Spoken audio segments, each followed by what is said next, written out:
Welcome to episode 191 of the Ben Briggs podcast. I am Ben Briggs. It is Tuesday, people. Tuesday, the 2nd of March, 2021. And I hope you're all doing all right out there, people. I'm in a bit of a chipper mood today. Sad news. We start with sad news. And then get into sad news leads into good news, maybe. The old blue bullet, the old faithful, my own faithful Shep, my Tonto to my fucking whoever he was. Fucking hell, I can't even think of it. Has gone. It has ceased to exist. It's an ex-blue bullet, yeah. So the Lone Ranger, me being the Lone Ranger, that's it, isn't it? Although technically, I suppose if he's got a Tonto, he's not the Lone Ranger, is he? He's that's not to split hairs over things here. But the Lone Ranger wasn't. He should have just been called the Ranger, surely, because he always had Tonto with him. My own Tonto, or the car might have been the Lone Ranger, and I was the Tonto. I don't know. Anyway, let's not get into all that. The Blue Bullet has finally come to the point of no return. And it has gone. It has ceased to exist.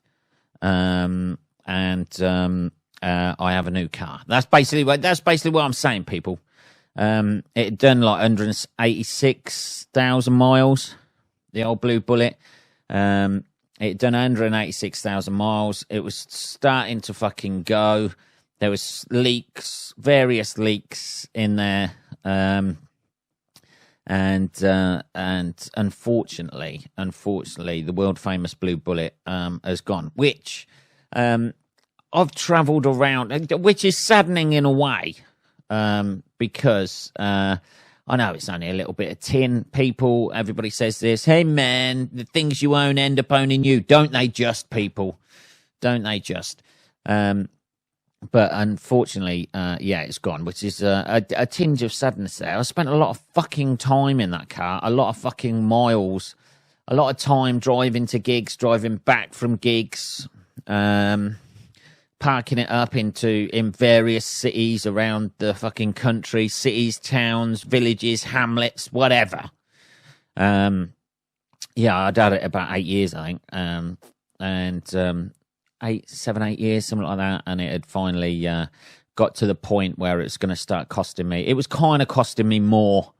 There's that cut-off point with a car in it where it starts costing you more than it's actually A, fucking worth, and B, if it's, you're thinking you're spending about $1,000, $1.5 on it each year to get it through its MOT, and then everything starts going on it. There was some sort of I had the radiator replaced. I had it was still leaking coolant fluid, and nobody could find out why it was doing that. And it was reaching the end of the road for a small Ford KA to do 186,000 miles. A petrol Ford KA, 1.2 litre engine, I think it had, 1.3 litre engine. No, not even that, about a 1 litre engine, I think, 1.2 litre engine. That ain't bad going.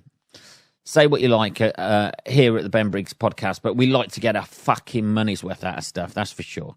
So let's have a little bit of tea, hang on. Yeah, so unfortunately, it has gone. But good news, people, we have a new fucking car. Holy shit. The worst thing about getting rid of the old car is if that car was ever bugged, the amount of swearing, random swearing at strangers who didn't even fucking know they were being sworn at, or being fucking reprimanded from me behind the wheel because they had some minor, they may have waited at a green light too long. I don't know what anybody else's is, but my go-to fucking exclamation in the car is, "Oh, you fucking twat." That's it. That is my go-to default MS-DOS exclamation when somebody's done something stupid. I don't go for the prick. I don't go, "You bastard." It's, "Oh, you fucking twat."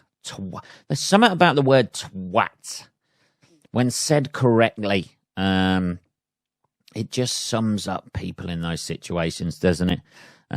It just sums up, "You fucking twat. What are you looking at, you fucking twat?"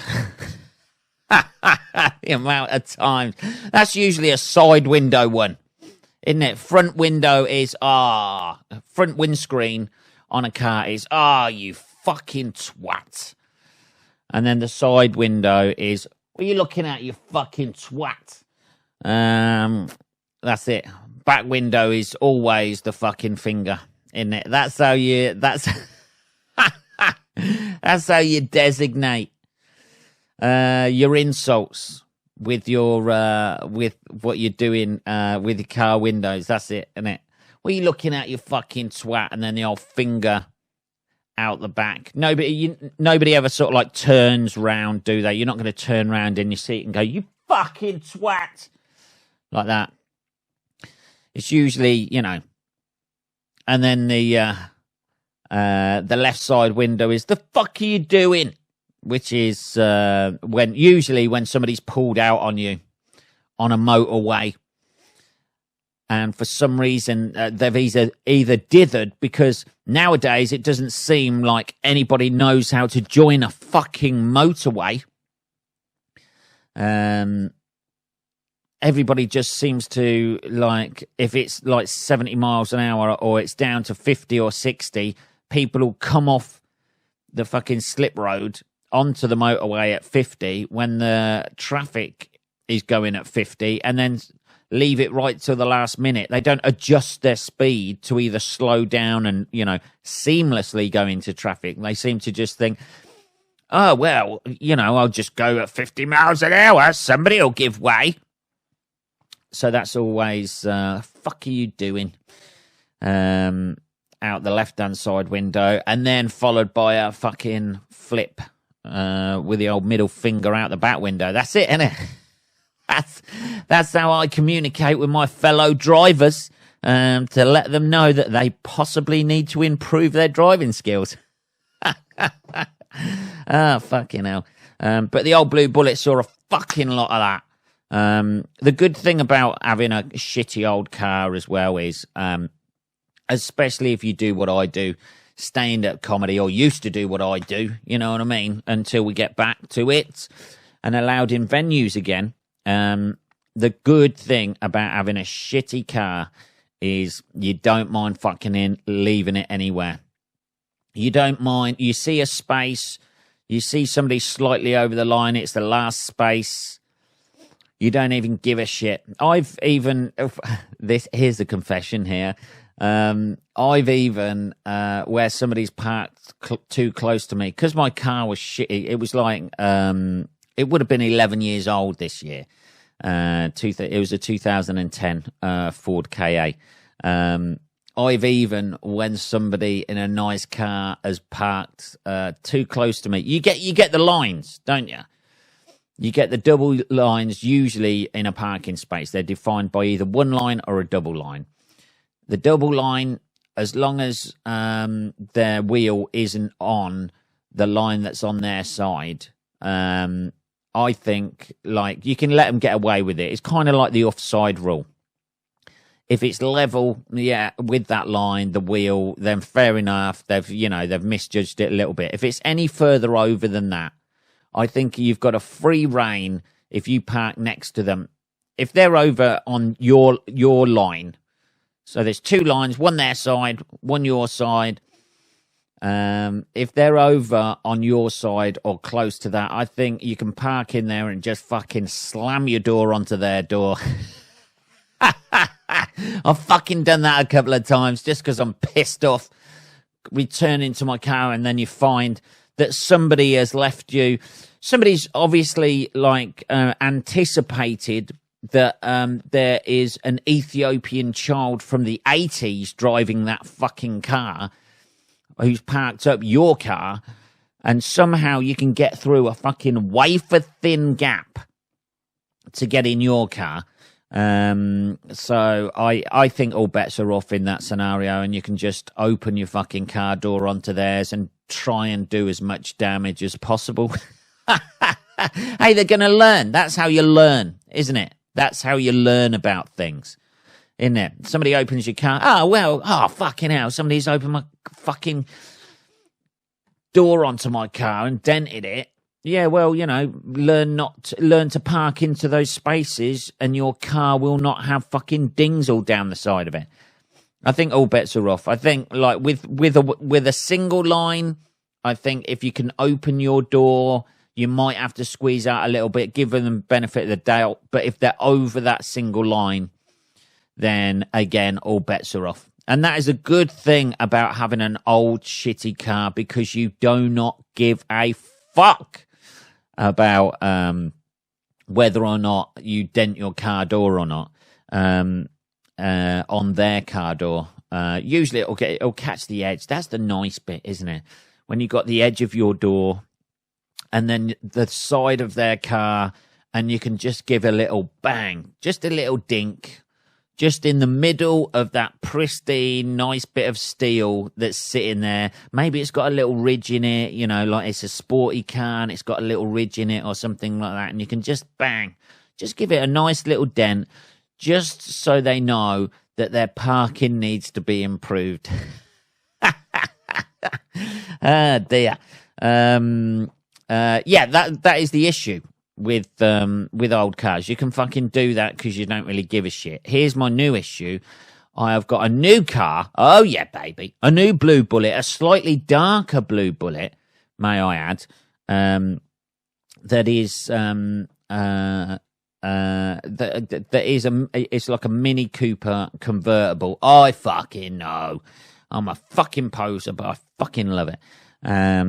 So it's a Mini Cooper convertible, and now gone are the days where I will be dinking the fucking door next to me. I will be trying to locate anywhere as far away from anybody I can fucking park. But you guarantee, even if you do that, you go shopping or something and you park it like right in the corner of the car park, you can guarantee somebody's fucking parked next to you because they're like, will you be my parking friend? Because nobody seems to be able to fucking park on their own. Everybody has to park around anybody else. You can park in a space with about like 4 spaces and 2 either side of you, and you're guaranteed to come back and some cunt will have parked bang on next to you, right fucking over your line of the parking space. I'm sorry about this, but this is a fucking issue for me. Getting all the hot topics at the Ben Briggs podcast. Let's have a little bit of cup of tea. There we go. So the old blue Bullet's gone. The new blue Bullet is sitting outside. It's fucking cool. I tell you what, it has been fucking lovely. I say lovely, right? This is relative weather in England. This is relative weather for where we are. It's been like 13 degrees. I fucking know. There's people in California or fucking India or whatever thinking 13 degrees, that's fucking winter. I know.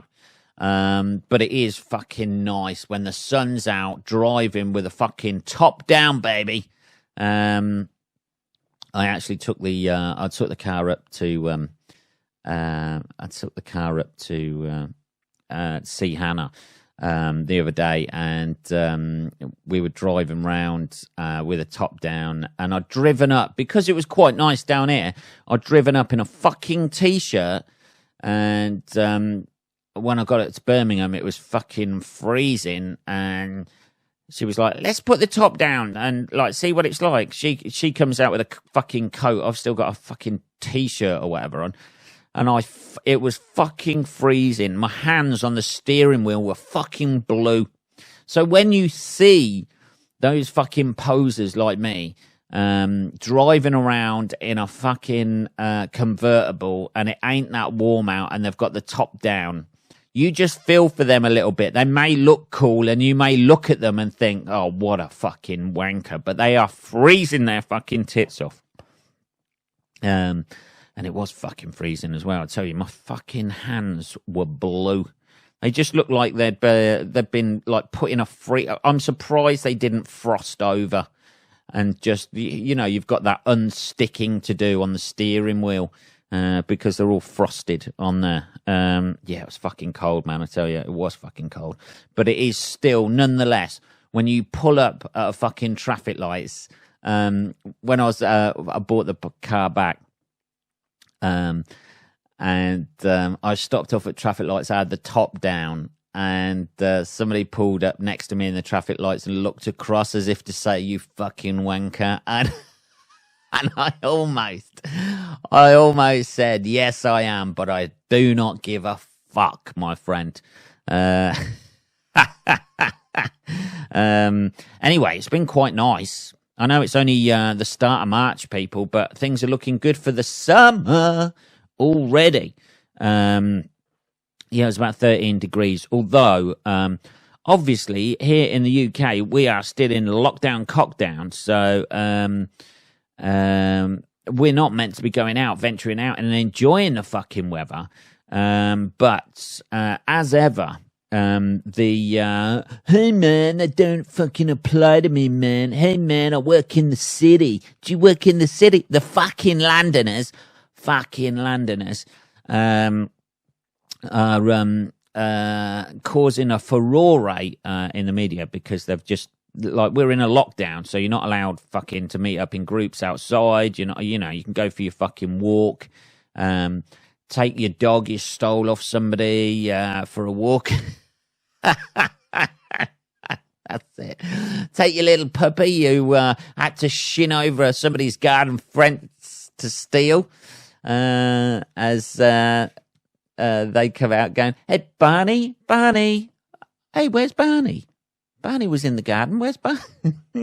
It's in a fucking sack over somebody's shoulder, being shoved into the back of a van. That's what people are doing out there, people.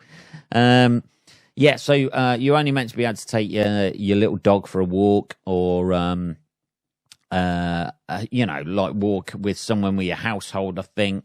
But there is because the temperature has hit the heady heights of 13 degrees. Fucking hell. I tell you what, though, in the sun, it's fucking lovely, right? It is fucking beautiful in the sun. As soon as the sun goes out, as soon as it goes behind a cloud or something like that, it is fucking freezing. You get to feel that crisp fucking English fucking air. The sort of freezing where you're like, if you go out in a t-shirt and then cross the road, you're like, oh, fucking... You know, you can cross the road. One side of the road, your hairs on your arms are down. The other side, they're like up, trying to, you know, catch those warm blasts of air from anywhere just to try and keep your body warm. It's fucking horrible. So it's sunshine, but there's still a bit of a chill in the air. But the Londoners have been flocking to all the any open space anywhere. You know, somebody's plant pot. I imagine somebody's got like a relatively large size plant pot somewhere where a family of 4 have set up to have a fucking picnic in London, because that's the only space that's free for them to enjoy themselves. It says thousands gathered in London's green spaces to enjoy the unbroken sunshine and highs of 13 degrees. Look how proud of it, people out there we are. Look how proud of it. We hit 13 degrees in March. This is going to be a great summer. This is probably the only summer we're going to get all fucking year. This will be it. Last year we had a fucking lovely summer. It was fucking gorgeous. This year we'll get like 2 days at 13 degrees in March, and then it'll piss down for the rest of the year. Police were on patrol, breaking up picnics. I imagine mainly picnics of ethnic minorities. Hey, white boy, you carry on with your picnic. You lot, get back home, get that fucking chicken and take it home. It came the day after England's Deputy Chief Medical Officer has told police, don't wreck this now, as he warned there were some worrying signs that people are relaxing in the coronavirus battle at exactly the wrong time. Okay, so we've got to keep vigilant, people. Put them picnics away, innit?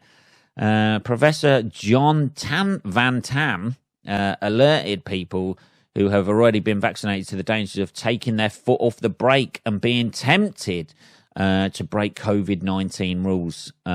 He told a Downing Street briefing on Friday, all the patients that I vaccinate, I say to them, remember, all the rules still apply to you and all of us until we're in the midst. I bet it's fucking bored. I bet get sick of fucking saying that all day. Remember, there's your vaccination, and remember, all the rules still apply to you and all of us until we're in a much safer place. Okay, there's your vaccine, and remember all that fucking... I remember having to fucking repeat stuff on a fucking script when I worked in a call centre all the time. You get to adjust that a little bit, don't you?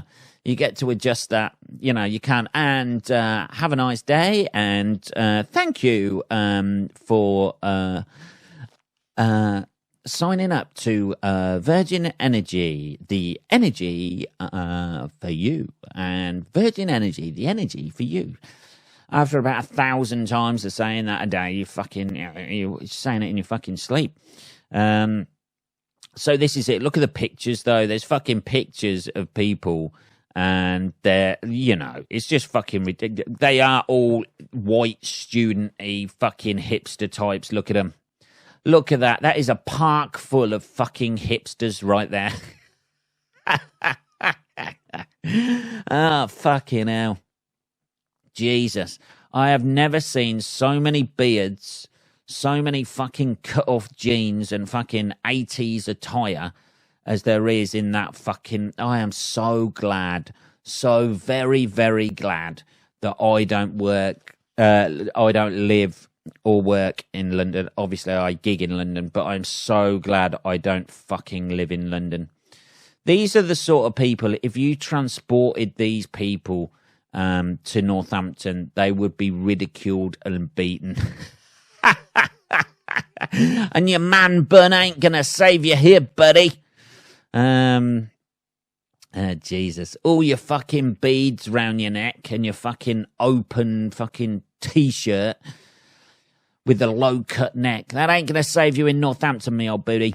Londoners are set to enjoy spring-like conditions this weekend as well. Temperatures will again hit up to 13 degrees.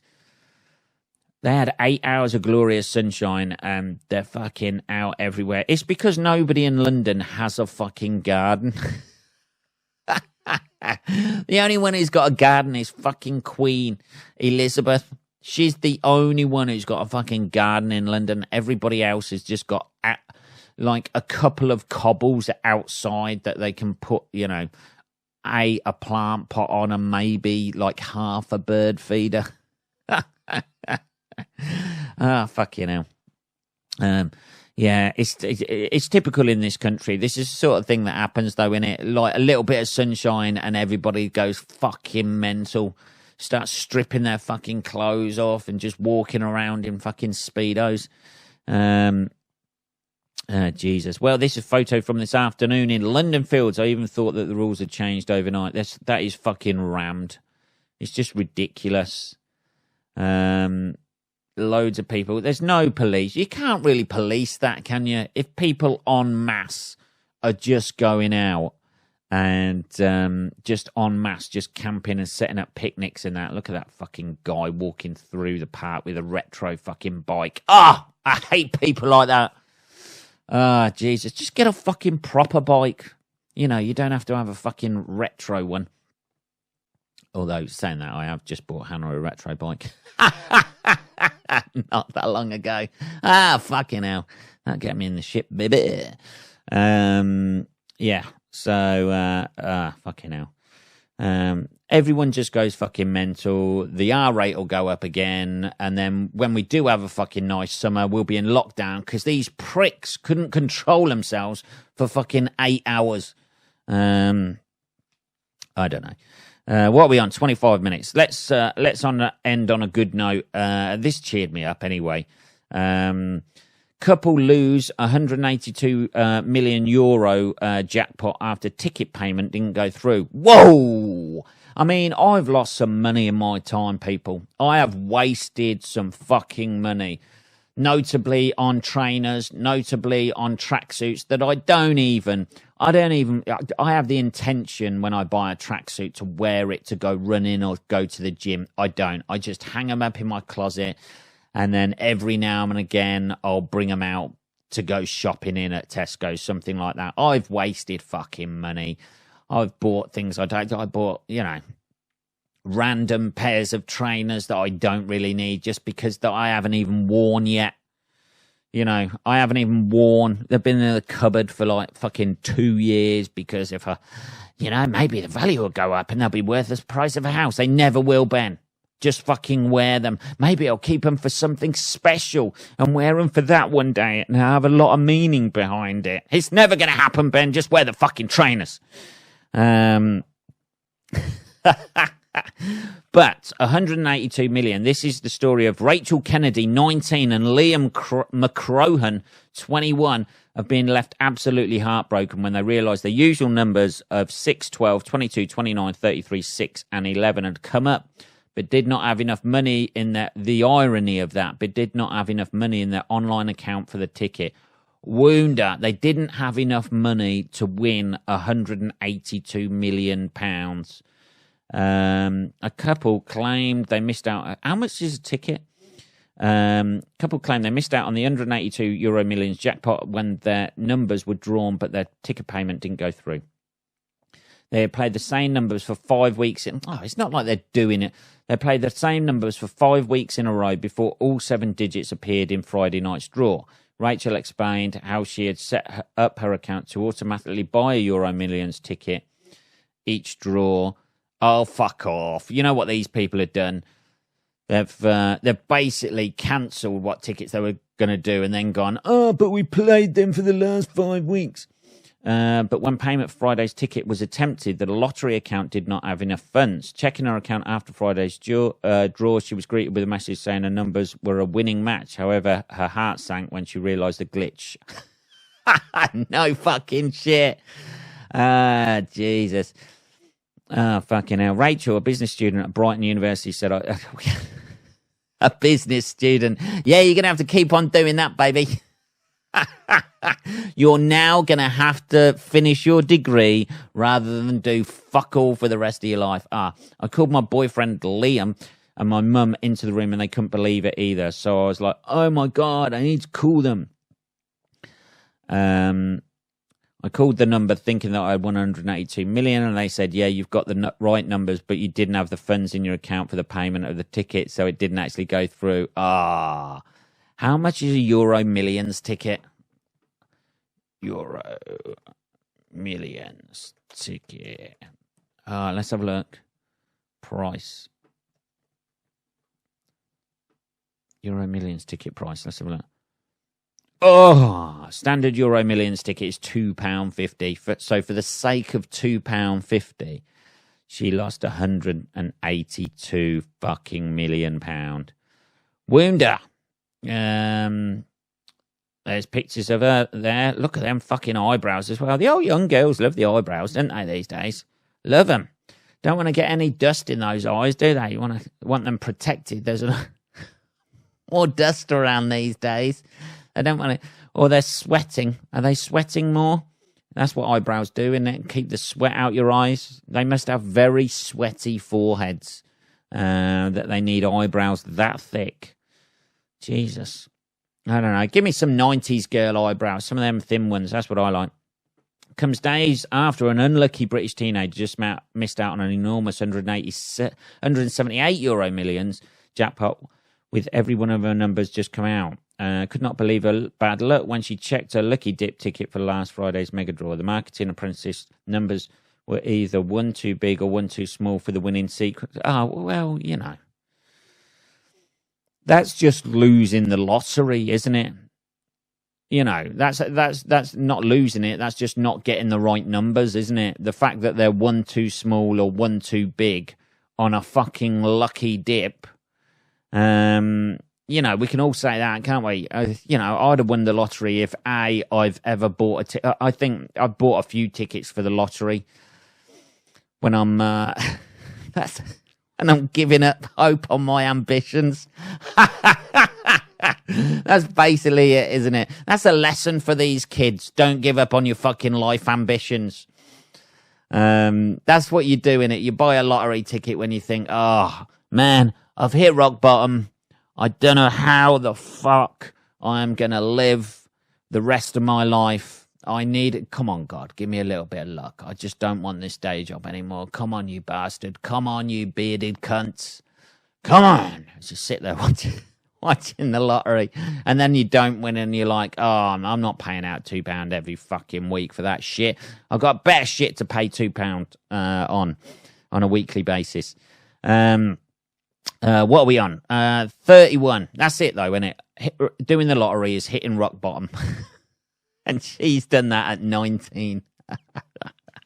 31 minutes, people. That was episode 191 of the Ben Briggs podcast.